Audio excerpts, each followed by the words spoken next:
मैं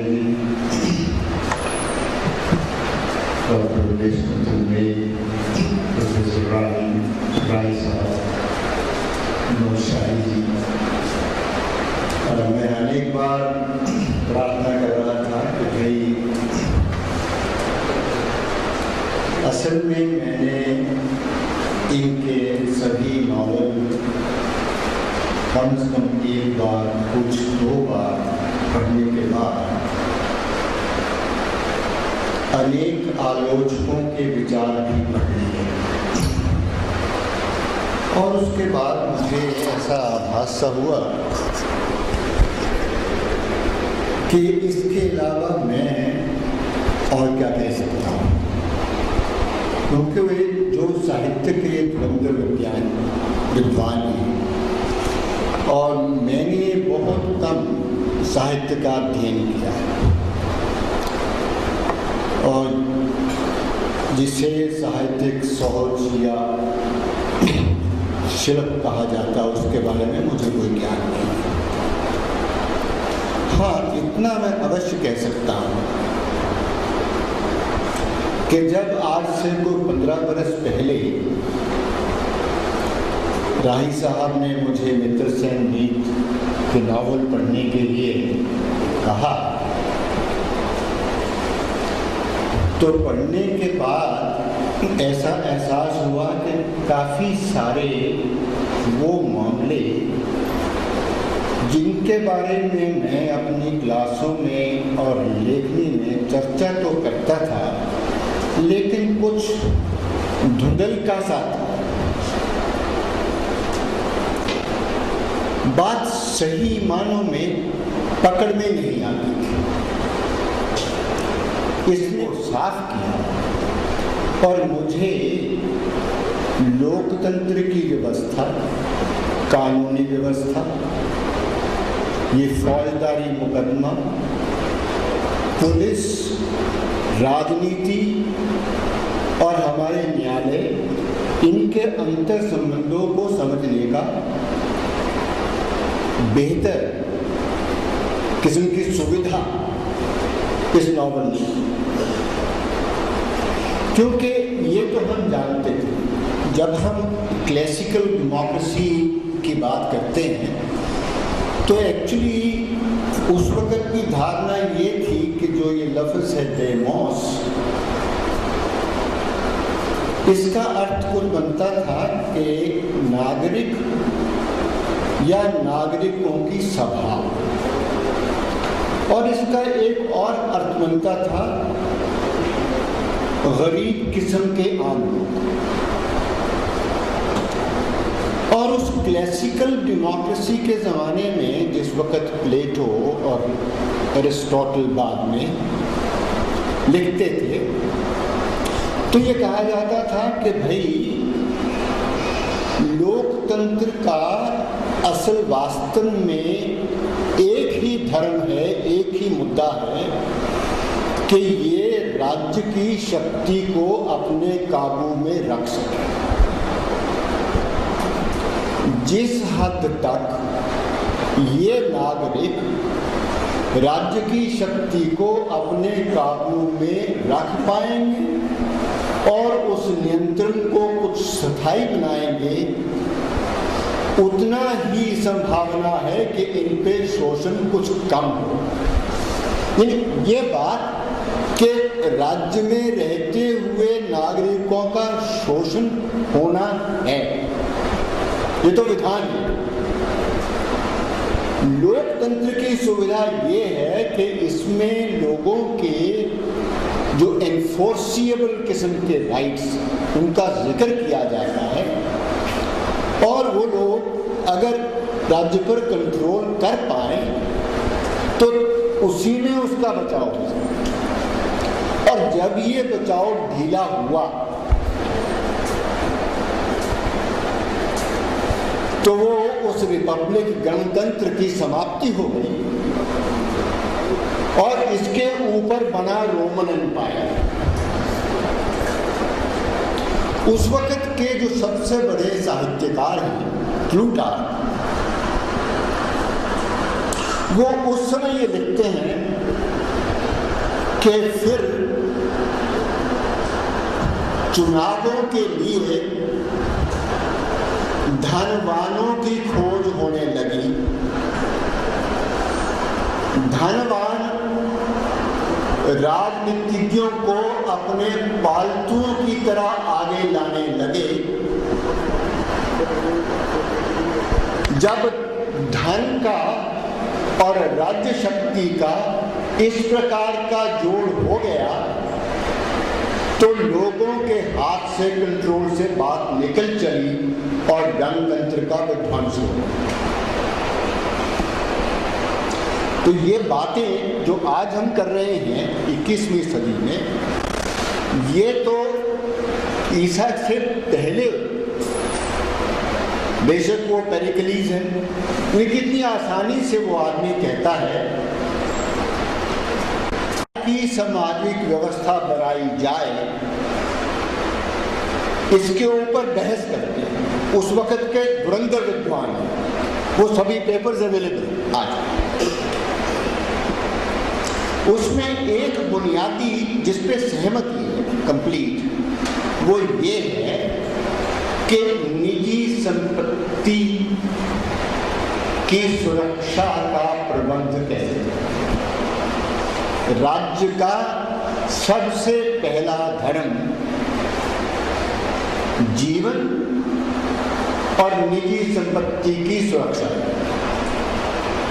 इस पे तीनों में कोई भेद नहीं। भेद है तो इसके बारे में कि ये जो बहुत बड़ी गिनती, आवाज ठीक नहीं आ रही,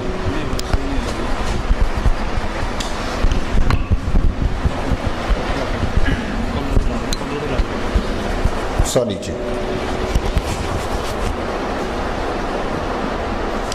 कि इसका माध्यम किस प्रकार से बनाया जाए ताकि ये जो राजनीतिक नेता हैं, जो सरकार को चलाने वाले हैं,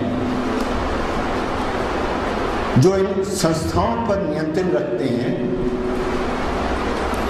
ये ताकत के उस गरूर में बहुत ही सीमा से बहुत परे ना चले जाएं और ऐसा ना हो कि जो हम लोकतंत्र चाहते हैं वो मिट जाए। इसलिए कॉन्स्टिट्यूशनलिज्म, जॉन लॉक को उन्होंने अपना गुरु माना, क्योंकि वो बात यही कहते हैं किसी भी स्थान पे असीमित शक्ति नहीं होनी चाहिए। हर जगह पे सीमा लगनी चाहिए, चेक्स और उसके बाद बैलेंसेस। सो हर एक संस्था के ऊपर चेक लगाया जाए। ये जो 3 संस्थाएं बनी हैं, इसका भी आधार यही है कि तीनों शक्तियां एक स्थान पे केंद्रित ना हो, इनको अलग कर दिया जाए और एक शक्ति दूसरे के ऊपर निर्भर हो। तो बात की गई कि कॉन्स्टिट्यूशनलिज्म का मतलब ये होगा कि संविधान में लिखित धाराओं के आधार पर काम चलेगा और जो सर्वोच्च न्यायालय है उसका धर्म होगा ये देखना कि जो भी बाकी संस्थाएं सरकार की काम करती हैं, कहीं उसमें संविधान की धाराओं या संविधान की जो स्पिरिट है उसकी अवज्ञा तो नहीं हो रही। प्रबंध तो हुआ, लेकिन उसके बाद वास्तविकता ये भी है कि एक सुप्रीम कोर्ट के जज एक केस में जजमेंट देते हुए ये रिकॉर्ड करते हैं, कोटेबल कोर्ट है, we are under the constitution but the constitution is what the जजेस से इट इज। हम ही हैं, संविधान क्या है वो है जो हम कहें। एक्चुअली जब ये पढ़ाते हुए मुझे एक बार और ख्याल आया कि अभी अभी पीछे अपने नारीमान साहब ने एक लेखक में उसकी याद करवाई कि इमरजेंसी के दिनों में एक कोई समस्या थी जिसके ऊपर 9 हाई कोर्ट्स ने एक ही तरह का जजमेंट दी थी। उसके खिलाफ अपील हुई सुप्रीम कोर्ट में, और सुप्रीम कोर्ट में जजमेंट देते हुए, ये कोई एक एडीएम है वर्सेस शुक्ला केस है अप्रैल 1976 का। उस जजमेंट में हमारी सुप्रीम कोर्ट के, और वो कॉन्स्टिट्यूशन बेंच है, कॉन्स्टिट्यूशन बेंच के बहुमत ने जजमेंट में ये कहा कि liberty is the gift of law, gift of law, and can be abridged और टेकन अवे बाय लॉ। कहाँ रह गया संविधान आपका? किस संविधान की बात करते हैं? वही बात, वो तो उससे भी आगे बढ़ गए। और नारीमान साहब अब ये कहते हैं कि उसमें डाइसेंट देने वाले सिर्फ एक जज थे, HR खन्ना, जस्टिस खन्ना, और वो जजमेंट अभी तक भी सुप्रीम कोर्ट के रिकॉर्ड्स में कायम है, उसको रिपील नहीं किया गया, उस पर कोई डाइसेंट अभी तक रिकॉर्ड नहीं किया गया 33 बरस के बाद। तो यानी मैं बात जो कर रहा हूँ वो ये कि ये सभी बातें हमें मालूम होती हैं, लेकिन उसके बावजूद जो आम आदमी की जिंदगी में जिस प्रकार से कानून व्यवस्था न्याय का चलन होता है, जिस प्रकार से ये लोगों के साथ घटता है, उसका उस प्रकार का एहसास नहीं होता। पंजाबी में जैसे कहते हैं कुछ ओपरा ओपरा जा लगता है, समझाते लेनी है पर गल नहीं बनती। पर इनके नॉवल पढ़ने के बाद जो जमीनी वास्तविकता की पकड़ आई, उसने मुझ में ये विश्वास पैदा किया कि समाज शास्त्र के अध्ययन में साहित्य को शामिल करना अनिवार्य होना चाहिए। उससे पहले मैं दोस्तोयेवस्की की ब्रदर्स कैरामज़ोव के बारे में, पर्टिकुलरली उसका एक चैप्टर है बड़े खूबसूरत, द इंक्विजिटर,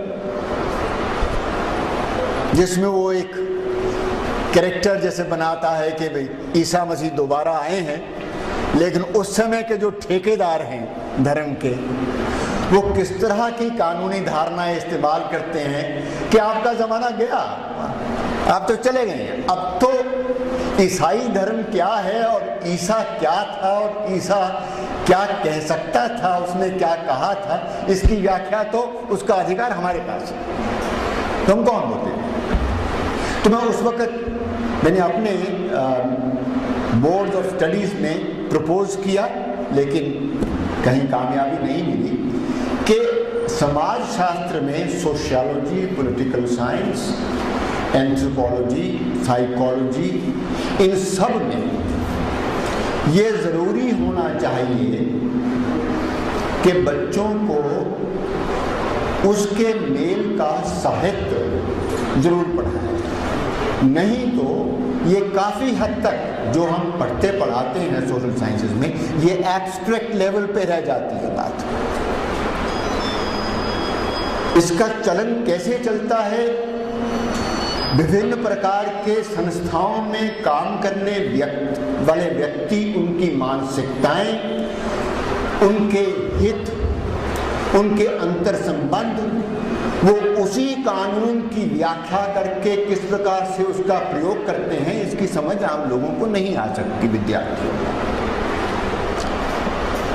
इसके बाद मुझे ये भी ध्यान आया कि एक्चुअली साहित्य के जो आलोचक हैं,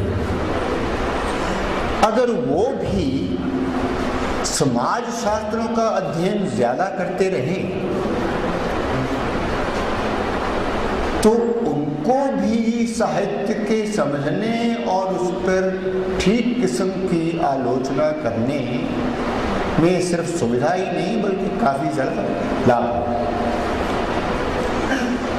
कभी कभी जब मैं कुछ आलोचकों की बातें यहाँ पढ़ता हूँ तो मुझे कुछ ऐसा ख्याल आता है कि अगर इन्होंने समाज शास्त्र के का कुछ अध्ययन किया होता तो शायद ऐसी बातें, क्योंकि अभी राही साहब ने वो बात उठाई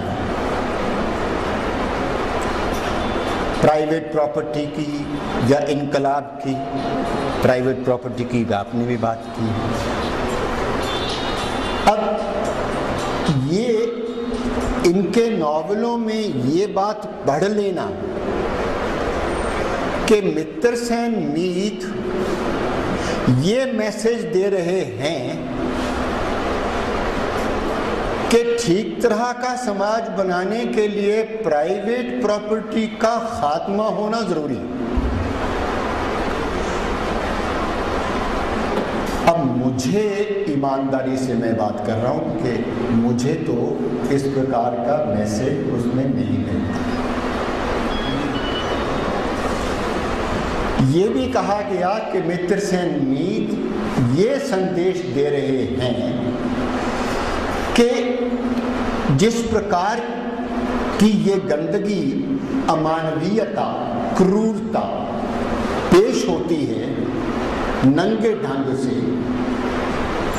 कि ये तब ही समाप्त होगी जब इसके बदल में एक समाजवादी इनकलाब आके नई प्रकार की व्यवस्था बन जाएगी। अब मुझे लगा कि ये तो बात भाई बिल्कुल है नहीं, मुझे तो कम से कम कहीं भी अजीत साहब की लेखनी में ऐसी बात तो मिली नहीं। इसमें जो बात है वो ये है कि जो भी आदमी पढ़ता है, नंबर एक तो वो महसूस करता है कि जैसे मैं ये सब कुछ आप चित्रपट पे नहीं, जैसे मैं इनके साथ ही घूम के सब कुछ अपनी आंखों देख रहा हूं। तो जो लोग शिल्प का सवाल उठाते हैं तो मेरा तो जवाब ये है कि भाई मुझे तो मालूम नहीं है कि वो शिल्प, क्राफ्ट्समैनशिप क्या होती है। मुझे तो इतना मालूम है कि नंबर एक मुझे लगा कि जैसे मैं सब कुछ खुद महसूस कर रहा हूं और एक का दुख वो मेरा दुख बन रहा है और एक की दुविधा मेरी दुविधा बन रही है।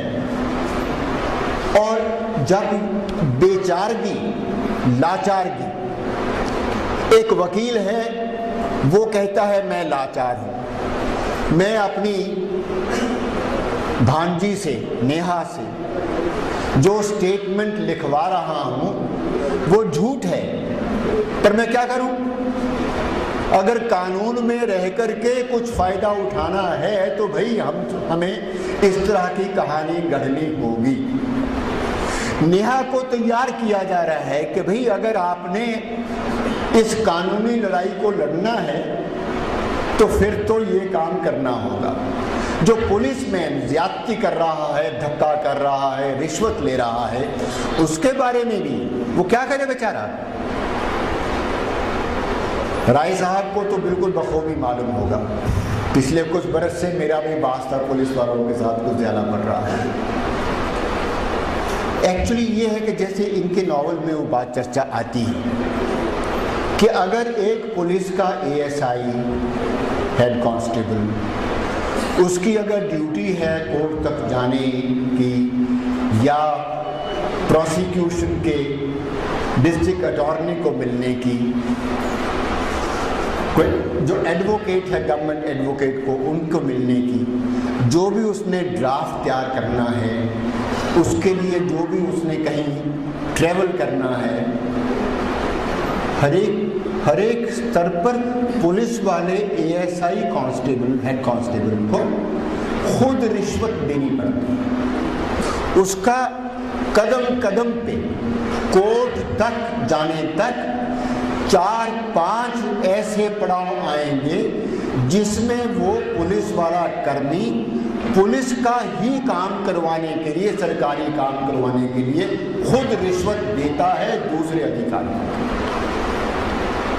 तो हम कहेंगे भाई अगर ऐसा है, अगर उसको ट्रेवल के लिए भी अपनी जेब से पैसा खर्च करना पड़ता है और रिश्वत तो किसी हिसाब में आ नहीं सकती, तो बेचारा क्या करे, तो उसने पैसे कमाने हैं।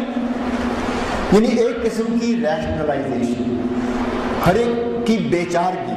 उसे कई बार तो मुझे इस नावल में ऐसा लगा कि ये मुझे इतना घबरा देता है कि भाई हाकम सिंह जैसा तो हौसले वाला मैं है नहीं,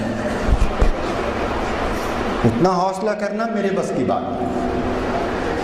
इस तरह के जेल खाने में इस तरह के अपराधियों के साथ जैसा चित्रण किया है, मुझे रखा जाए और मुझे मालूम हो कि मेरी आवाज़ उठाने का मतलब ये होगा, मैं कर सकता हूँ? मैं अपने आप से सवाल करता हूँ। शायद मैं कोई बहाना लगा के थोड़ा सा मुंह मोड़, तो अगर मैं ये नहीं कर सकता तो फिर मेरे पास और क्या चारा है? सारे नॉवेल्स में कुछ इस तरह का एहसास हुआ कि इतनी पेचीदगी है ये सारे सिस्टम में, इस प्रकार की अंतर जकड़ है संस्थाओं की, संस्था के अधिकारियों की, कि जो आदमी इसके खिलाफ लड़ना चाहता वही चक्रव्यूह वाली बात जो राय साहब ने अभी की, कि चक्रव्यूह में आप घुस तो सकते हैं, भाई इससे वापस निकलना कोई आसान बात नहीं। तो ये जो इशारा मिलता है इससे, ये जाहिर करता है कि इस तरह के सिस्टम को अगर बदलना है, उसके खिलाफ ये जंग कोई आसान सी लड़ाई नहीं, ये बहुत कठिन है। जो बहुत बढ़िया बात राय साहब ने आज की, वो मेरे मन में कई बार सवाल आता था कि मैं मित्र सैन साहब से ये कहूँ, पूछूं कि भाई जब मैं कभी अनेक बार जाने का मौका मिला अमेरिका या कनाडा में जाता हूँ, लोगों से बातें करता हूँ, पुलिस वालों को देखता हूँ और पूछता हूँ, तो मुझे ये एहसास होता है कि वहाँ कभी कोई व्यक्ति पुलिस वर्दी वाले आदमी से डरता नहीं, बल्कि अगर वो मुश्किल में है, अगर घर में पत्नी को उसका पति बुरी तरह से पीट रहा है, तो उसका इतना मालूम है कि अगर मेरी बेटी अभी फलाने नंबर पे टेलीफोन कर दे तो ये कुछ मिनट में सारी बात काबू में आ जाएगी। मेरा एक्सीडेंट हो गया, मैं उस नंबर पे टेलीफोन कर दूं, मुझे यकीन है कि 10 मिनट के अंदर 5 मिनट के अंदर मुझे बचा लिया जाएगा। वहाँ की पुलिस हमदर्द कैसे है? क्या वो निज़ाम पूंजीवादी नहीं? अगर ये सिर्फ पूंजीवाद की बात हो, और अमेरिका से कहीं बेहतर इंतजाम आपको मिलेगा नॉर्थ यूरोपियन कंट्रीज में, Sweden, Denmark, Norway, even Finland. इन मुल्कों में जाके देखिए, ये बात दुरुस्त है कि उनकी जो पॉपुलेशन है बहुत कम है।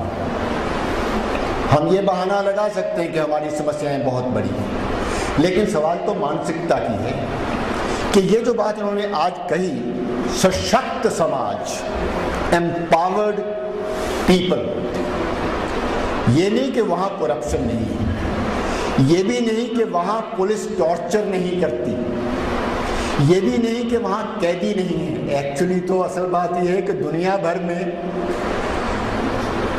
disproportionately high number in jails is in America. फर्क सिर्फ इतना है कि वहाँ जो अंडर ट्रायल हैं उनकी गिनती कोई 25-26% होगी, हमारे यहाँ 70% से ज़्यादा ट्रायल चलता ही नहीं। तो बात यह है कि वहाँ की सोसाइटी अपने आप को एम्पावर्ड महसूस करती है, और वहाँ का जो पुलिस अधिकारी है या जज है, बात लंबी हो जाएगी पर मैं एक असल कहानी आपको बयान करना चाहता हूँ। ये 1995 की है। 1995 में मैं एक स्टडी करने के लिए एक स्कॉलरशिप पे वहाँ पे Vancouver university of British Columbia गया हुआ था। उन्हीं दिनों में वो घटना घटी। वहाँ की जो प्रोविंशियल कोर्ट का चीफ जस्टिस था, वो फ्राइडे नाइट, जिसको हम वीक एंड इवनिंग कहते हैं, वो कई दोस्तों के पास से, क्योंकि सैटरडे संडे छुट्टी है तो वो एक्चुअली उस दिन रिलैक्स होके अपना मज़ा करते हैं। तो वो कुछ पी के गाड़ी चला रहा था, तो रास्ते में हाईवे पे एक पुलिसमैन ने दूर से उसकी कार की मूवमेंट को नोट किया, दूर से, और वहीं से उसने उसको वायरलेस पे मैसेज दिया और रोका कि आप रुक जाइए। जब उसको रोका तो ये आदमी नाराज हुआ, क्यों रोका है? तो कहता, sir I want to find out whether you are drunk. Confirm हो गया, कह दिया उसने कि हाँ मैंने कुछ भी नहीं। Sir you have to get out of the car. Chief justice जो है उसको गुस्सा आया, उसने कहा कि आपको कम से कम पूछ लेना चाहिए मैं कौन हूँ, मेरी आइडेंटिटी क्या है। कहता, sir this is not my problem, I know that at the moment you are drunk, kindly come out. उसने फिर रजिस्ट किया, धमकी दी उसको, पर पुलिसमैन नहीं माना। उसने वायरलेस पे दूसरे पुलिसमैन को भी मैसेज भेज दिया कि आप आ जाइए और साथ में कोई आदमी ऐसा फ्री हो जो इस कार को ड्राइव करके लेके जाए। उसको पीछे बैठाया जज को, पुलिस का ड्राइवर दिया, वो उसको घर छोड़ के आया। अब ये बात है फ्राइडे नाइट की, सैटरडे दफ्तर में छुट्टी है, संडे को छुट्टी है। सोमवार को वो जो चीफ जस्टिस है अपनी कोर्ट में जाता है, कोर्ट में जाकर के 2 चिट्ठियां लिखता है, एक तो अपने डिपार्टमेंट ऑफ जस्टिस की तरफ और दूसरा पुलिस डिपार्टमेंट की तरफ।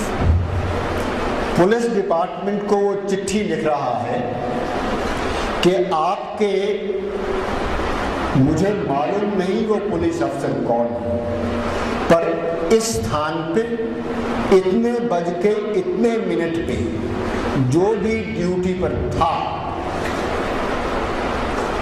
जिसको मैंने धमकाया,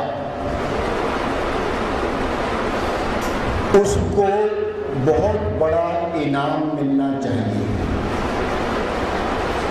उसने मेरी धमकी की भी परवाह नहीं की, अपनी ड्यूटी पूरी की। और दूसरी बात कि चीफ जस्टिस होने के नाते होते हुए जो व्यवहार उस समय उसके साथ मैंने किया, उस करने के बाद मेरा इस कुर्सी पर बैठना शोभा नहीं देता। क्या वो पूंजीवादी देश नहीं है?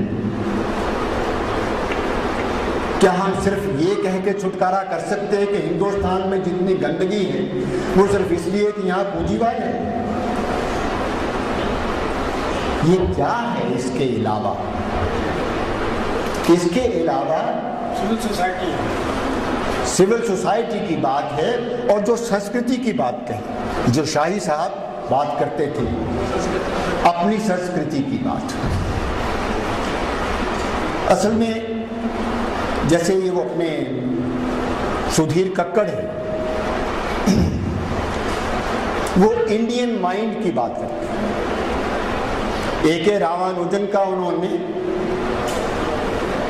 ये बहुत हिंदुस्तान के बहुत प्रमाणित प्रबुद्ध साइकोलॉजिस्ट साइकेट्रिस्ट हैं सुधीर कक्कड़। उन्होंने ये बात बतलाई कि हिंदुस्तान में एक जो मानसिकता का हमारे हिस्सा बनी हुई है कि एक तरफ है सरकारी कानून और दूसरी तरफ है our cultural sense of what is right and what is wrong. एक है legal right and legal wrong, एक है cultural right and cultural wrong. इसमें हिंदुस्तानी आदमी निरंतर इसके टकराव में फंसा रहता है और इस टकराव से कुछ विशुद्धियां पैदा होती हैं। कई बार, जैसे शाही साहब ने जिक्र किया, कई बार वो जो आपके अंदर छुपा हुआ है कहीं, आजकल तो डीएनए की बात चल पड़ी है, ना जाने कितनी पुश्तों पहले से आपके जीन्स में जो कुछ चीजें अंकित हो गई हैं जिसका किसी को ज्ञान नहीं है। वो न जाने आपकी चेतना के बिना, आपके जाने बिना कब किस समय वो बात एकदम उभर के आके आपको काबू कर लेती है। ऐसा नहीं करना, मैं ऐसा नहीं कर सकता, बात खत्म हो गई। दूसरी बात कक्कड़ साहब ने ये कही कि जो हम में ये धारणा कुछ ज्यादा है कि सच्चाई बुराई इसका संबंध कॉन्टेक्स्ट से, कॉन्टेक्स्ट संदर्भ। हम समझते हैं कि एक संदर्भ में ये कहना ठीक है, दूसरे संदर्भ में दूसरी बात कहना ठीक है। और जो मैं रामानुजन की बात कर रहा था, उन्होंने एक बार इंटेलेक्चुअल्स का सर्वे करवाया। सर्वे था द इंडियन कैरेक्टर, कि इस पे ऊपर आप लिखो कि हिंदुस्तानियों का कैरेक्टर क्या है। तो कहता बाकी तो कई भेदभाव थे, पर एक बात पे सभी उन बुद्धिजीवियों की सहमति थी, वो ये कि हिंदुस्तानी हिपोक्रिटिकल, हिपोक्रेसी इनमें बहुत। ये एक ही समय पे कहते कुछ हैं, विश्वास कुछ करते हैं। ये एक जगह पे कुछ कहते हैं, दूसरी जगह पे कुछ कहते हैं। ये जो औपनिवेशिक कॉलोनियल मेंटेलिटी का गुबार हमारे अंदर है, एक तो ये, और दूसरा कहीं संस्कृति में पड़ा हुआ, जिसमें कृष्ण और युधिष्ठिर भी झूठ बोलना जस्टिफाई कर सकते हैं एक खास संदर्भ में, कि वो संदर्भ के साथ जुड़ी हुई जो मानसिकता है वो एक पुख्ता, यानी जिसको हम कॉन्टेक्स्ट ऑटोनॉमी कहते हैं, वो यहाँ नहीं है। तो इन धारणाओं से जो जाहिर होता है वो ये कि ये विश्वास करना कि सिर्फ जब तक प्राइवेट प्रॉपर्टी का अंत नहीं होता, जो राही साहब ने कहा वो दुरुस्त। एक्चुअली जितना इंसान का इतिहास है उसमें निरंतर इस पे बहस होती रही है, निरंतर। हर एक पीरियड में, यूरोप में तो खासकर रिकॉर्डेड है, निरंतर बहस होती रही है इस बात पे कि इसको कंट्रोल, रेगुलेट कैसे किया जाए। सिर्फ मार्क्स के ज़माने में ये बात आती है। पहले प्लेटो ने एक बात की थी कि अपने गार्डियंस को, रूलर्स को अगर आपने फ्री रखना है तो कम्युनिज्म ऑफ प्रॉपर्टी और कम्युनिज्म ऑफ वाइव्स की बात भी उन्होंने कही थी। उसके बाद मार्क्स में ये बात आती है। बस मैं ख़त्म करने वाला हूँ।